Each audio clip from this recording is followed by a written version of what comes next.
Em pronunciamento ao vivo, o senador Lazier Martins proferiu severas críticas contra Alexandre de Moraes, ministro do STF, denunciou conluio existente entre o Senado Federal e o STF, bem como a ineficiência dos sistemas públicos de correção de arbitrariedades e ilegalidades cometidas por autoridades do Poder Judiciário. O parlamentar explicou por que, quando de sabatina para aprovação do nome de Alexandre de Moraes para a Suprema Corte, posicionou-se contrariamente. Além de listar arbitrariedades e violações cometidas por Moraes, Lazier foi enfático ao descrever como, durante 14 anos, os governos de Lula e Dilma aparelharam o STF. Lazier relatou: recebo uma pergunta sobre qual teria sido meu voto quando foi apresentado como candidato a ministro do STF o senhor Alexandre de Moraes. Na véspera da sabatina, tivemos uma reunião e 11 senadores sabatinaram informalmente o Alexandre de Moraes. Não me agradou. Eu não gostei das posições dele. No dia seguinte, ele, respondendo a várias perguntas, só reforçou ainda a ideia de que não era um bom candidato. Um homem de muitos preconceitos, de severidade exacerbada com relação a liberdades constitucionais, de expressão e de pensamento. Votei contra ele, não me arrependo. Tudo aquilo que ajuizei se confirmou. Dessa maneira, o congressista arrolou. Ele tem cometido uma série de arbitrariedades, ele tem afrontado inúmeros dispositivos da Constituição, principalmente artigos como o artigo 5º, o da liberdade de expressão, o artigo 220 da liberdade de imprensa, o da atribuição do Ministério Público, onde ele tem se intrometido em atribuições do MP. Veja o caso do famigerado inquérito 4781, com mais de 3 anos de existência. É, ao mesmo tempo, vítima, investigador, acusador, julgado. Foi um brutal erro a indicação do ministro Alexandre de Moraes. Há exemplo de outros, mas ele tem sido o mais grave. Embora tenha muitos pedidos de impeachment, não tem sido levado à discussão, de modo que ele segue faceiro, arbitrário, livre, chegando ao momento culminante absurdo de ser presidente do TSE, o homem que vai presidir as eleições. O que estará por acontecer com tamanhas arbitrariedades em um dos pleitos mais importantes da história do Brasil? Ademais, Lazier explicou os motivos pelos quais os pedidos de impeachment contra Moraes não prosseguem no Senado. Temos um regimento ultrapassado de mais de 50 anos. Não adianta estarmos em um colegiado de 81 senadores.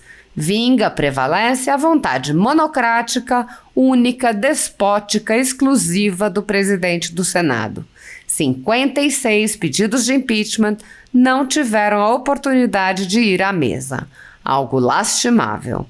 Lazier repudiou, ademais, o aparelhamento promovido pelo PT na Suprema Corte e fez um alerta para os problemas do avanço da ideologia comunista na América Latina. Durante os 14 anos de governo petista, o STF vinha sendo aparelhado por uma doutrina ideológica esquerdista, socialista, com matizes de comunismo. Assim é que, hoje se confirma, dos 11 ministros do Supremo, 7 são nomeados por Lula e Dilma. É um tribunal parcial, inidôneo e inconfiável que tem jogado na linha do socialismo que, lamentavelmente e perigosamente, domina a América Latina. Cuba, Venezuela, Peru, Chile e Argentina, que está em decadência atroz e lamentável, México, Nicarágua e a ameaça de que se chegue ao Brasil. Esse é o pensamento dominante no STF, onde se dá a última palavra em todas as questões judiciais. De nada adianta ter sentença de 1º grau, 2º, 3º grau. Se chega na Suprema Corte, revogam tudo o que aconteceu antes. Estamos submissos hoje à ditadura do judiciário. O senador descreveu ainda uma PEC voltada a solucionar alguns dos problemas apresentados pelas instituições. Considerando que hoje há um verdadeiro conluio entre Senado e Supremo, STF não julga senadores e senadores não julgam ministros do STF, não se tendo solução nenhuma, propus uma PEC que contribuiria ao menos para a publicidade de atos de magistrados, de modo que também se atribua ao Conselho Nacional de Justiça o direito de receber reclamações do cidadão comum contra desvios de conduta e atropelamentos à Constituição cometidos por ministros do Supremo. Estou colhendo as 27 assinaturas indispensáveis para protocolar como PEC. Segundo a Constituição Federal, o controle dos atos de ministros do Supremo Tribunal Federal é realizado pelo Senado, que pode promover o impeachment dos ministros em caso de crime de responsabilidade. No entanto, os presidentes da Casa vêm barrando a tramitação dos pedidos sem consulta ao colegiado. Sem controle externo, alguns ministros do Supremo agem ao arrepio da Constituição. Em inquéritos secretos, o ministro Alexandre de Moraes, por exemplo, promove uma aberta perseguição a adversários políticos. Em um desses inquéritos, a Folha Política teve sua sede invadida e todos os seus equipamentos apreendidos. O inquérito foi arquivado por falta de indícios de crimes, mas os dados sigilosos foram compartilhados com outros inquéritos abertos de ofício e com a CPI da pandemia, que compartilha dados sigilosos com a velha imprensa. Sem justificativa jurídica, o ministro Luiz Felipe Salomão, ex-corregedor do Tribunal Superior Eleitoral, confiscou toda a renda da Folha Política e de outros sites e canais conservadores para impedir suas atividades. A decisão teve o aplauso e o respaldo dos ministros Luiz Roberto Barroso, Alexandre de Moraes e Edson Fachin. Há mais de 14 meses, os jornais, sites e canais conservadores têm todos os seus rendimentos retidos sem qualquer base legal.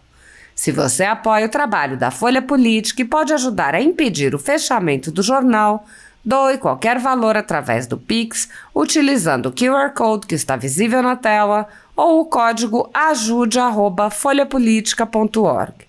Caso não utilize Pix, há a opção de transferência bancária para a conta da empresa Raposo Fernandes, disponível na descrição deste vídeo e no comentário fixado no topo. Há 10 anos, a Folha Política vem mostrando os fatos da política brasileira e dando voz a pessoas que o cartel midiático quer calar. Pix ajude@folhapolitica.org. Assista! Com muito prazer, estou aqui para um bate-papo de alguns minutos. Estou hoje na cidade de Santa Cruz do Sul, num dia maravilhoso de sol, mas com aspecto primaveril do que propriamente ainda como de encerramento de inverno. Estou aqui para esse rápido bate-papo e recebo uma primeira pergunta sobre qual teria sido o meu voto quando foi apresentado como candidato a ministro do Supremo Tribunal Federal, o senhor Alexandre de Moraes. Eu quero dizer que eu votei contra.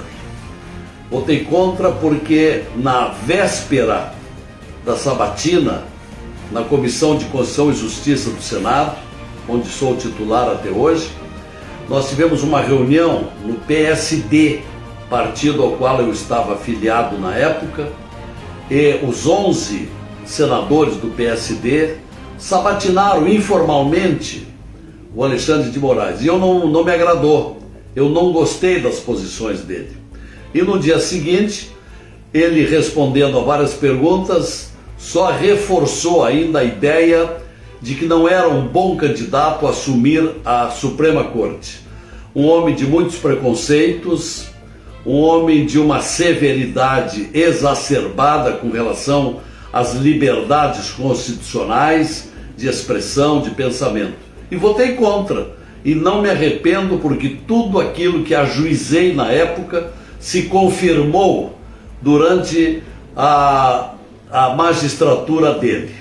Ele tem cometido uma série de arbitrariedades, ele tem afrontado inúmeros dispositivos da Constituição, principalmente artigos como o artigo 5º da Constituição, o da liberdade de expressão, o artigo 220 da liberdade de imprensa, o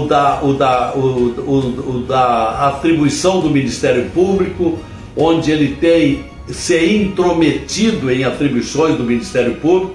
Veja-se o caso do famigerado inquérito 4781, com mais de 3 anos de existência, onde esse ministro é ao mesmo tempo vítima, investigador, acusador e julgador, e assim por diante, de modo que foi um brutal erro na escolha do ministro Alexandre de Moraes. Não deveria ter sido indicado para a Suprema Corte. Há exemplo de outros, mas ele tem sido ultimamente o caso mais grave. E o pior de tudo, embora inúmeros pedidos de impeachment não tenham sido levados à discussão, nem tanto na mesa do Senado, e muito menos no plenário, os pedidos de impeachment. De modo que ele segue aí faceiro, arbitrário, livre, e chega ao momento culminante, absurdo, de ser presidente do Superior Tribunal Eleitoral e o homem que vai presidir as eleições de 2 de outubro. O que estará por acontecer com tamanhas arbitrariedades num dos pleitos mais importantes da história do Brasil? A outra pergunta aqui, Lazier, é em relação por que os pedidos de impeachment não conseguem andar no Senado. Por causa de uma aberração contida no regimento interno do Senado. O regimento interno do Senado, que tem mais de 50 anos de existência, portanto está completamente ultrapassado, e que nós temos tentado reformá-lo, mas não conseguimos até agora, e que concede um poder absolutista ao presidente do Senado Federal. Não adianta nós estarmos num colegiado de 81 senadores, porque prevalece no Senado a vontade monocrática, única, despótica, exclusiva do presidente do Senado. Ele é que escolhe a pauta, ele é que recebe os pedidos de impeachment, manda submeter ao advogado do Senado, que é cargo de confiança dele, presidente do Senado, e de lá vem um parecer pelo arquivamento. E outro não tem sido o destino. De um ano para cá, 56 pedidos de impeachment não tiveram oportunidade de irem nem à mesa, nem muito menos ao plenário para discussão sobre o cabimento desses requerimentos da sociedade brasileira. Algo lastimável e deplorável, sobretudo. A outra pergunta aqui que chega é em relação à PEC de sua autoria, a PEC 35. As pessoas querem entender o que ela de fato trata. Exerci o jornalismo por décadas e durante um menor tempo exerci a advocacia. E muito cedo percebi que durante os 14 anos de governo petista, o Supremo Tribunal Federal vinha sendo aparelhado por uma doutrina ideológica, esquerdista, socialista, com matizes de comunismo. Assim é que hoje se confirma, porque dos 11 ministros do Supremo, 7 são nomeados por Dilma e por Lula. E, portanto, é um tribunal parcial, inidôneo, inconfiável e que tem julgado sempre na mesma linha desse socialismo. O socialismo que hoje domina, lamentavelmente e perigosamente, domina a América Latina. Cuba, Venezuela, Bolívia, Peru, Chile, Argentina, que está aí numa decadência atroz e lamentável, México, Nicarágua, e a ameaça de que isto chegue ao Brasil. Esse é o pensamento dominante do Supremo Tribunal Federal, onde se dá a última palavra. Importante isso. Onde se dá a última palavra em todas as questões judiciais. Nada adianta ter um sentido, uma sentença de primeiro grau, uma confirmação em segundo grau, uma confirmação em terceiro grau. Se chega no quarto grau, Suprema Corte, e se revoga tudo o que antes aconteceu. Por isso, nós estamos submissos hoje à ditadura do judiciário, representado pela Suprema Corte. E a PEC 35, senador? E a PEC 35, já prevendo isto, foi o primeiro diploma legislativo que protocolei no Senado Federal em abril de 2015, com apenas 2 meses e pouco lá, no sentido de mudar o sistema de indicação, para acabarmos com essa história de que os presidentes da República indiquem conforme suas conveniências pessoais e afinidades ideológicas, indicassem lá ministro do Supremo, que é o que já vinha acontecendo há muito tempo. Então, apresentei uma proposta que tramita, mas não chega ao plenário nunca, porque os presidentes do Senado não deixam, não pautam essa proposta, que tem 2 itens fundamentais. Primeiro, uma comissão de juristas para indicar ministros quando houver vacância. Uma comissão de 7 ministros, de 7 juristas. E depois de indicar um nome, esse nome vai para o presidente da República, que aí sim retira um dos 3 nomes da lista tríplice e manda para a sabatina do Senado. Segundo item, prazo fixo para acabar com a vitaliciedade. Não se justifica 25, 30, 35 anos sem oxigenar a jurisprudência. Os ministros ficam lá repetindo seus julgamentos numa época de transformações muito rápidas em consequência das tecnologias. Ficam lá ministros fazendo a mesma coisa sem inovar em nada. Então, prazo fixo, 10 anos, a exemplo de países adiantados como Espanha, Portugal, Alemanha, Suécia, etc. Só o problema até agora é que não tem sido pautada essa proposta de emenda constitucional número 35/2015, de minha autoria, que agora, pelo que eu tenho observado na campanha eleitoral, vem recebendo adeptos. Tem muita gente propondo a mesma coisa, mas eu invoco em meu favor o pioneirismo dessa proposta. Uma outra pergunta, senador, é em relação à PEC que o senhor está coletando assinaturas para frear esses abusos do Supremo Tribunal Federal.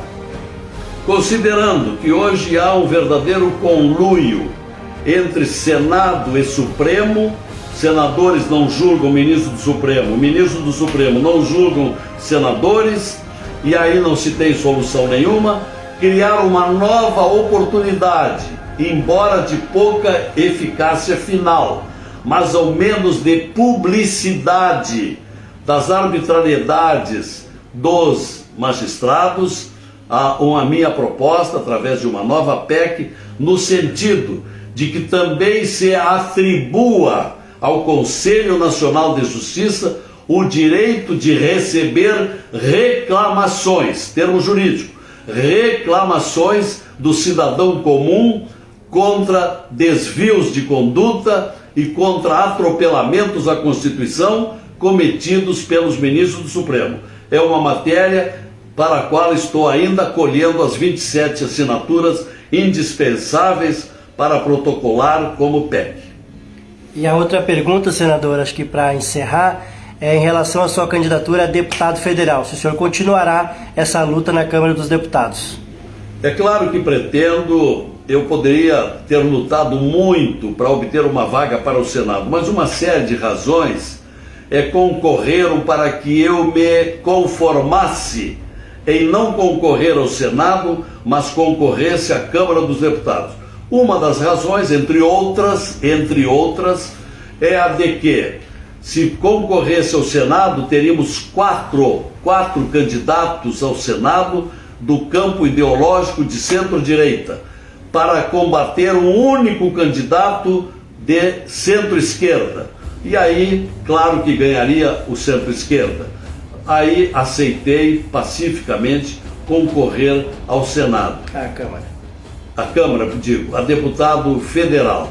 E ser eleito deputado federal, para o qual eu apelo o apoio dos meus simpatizantes com as minhas causas.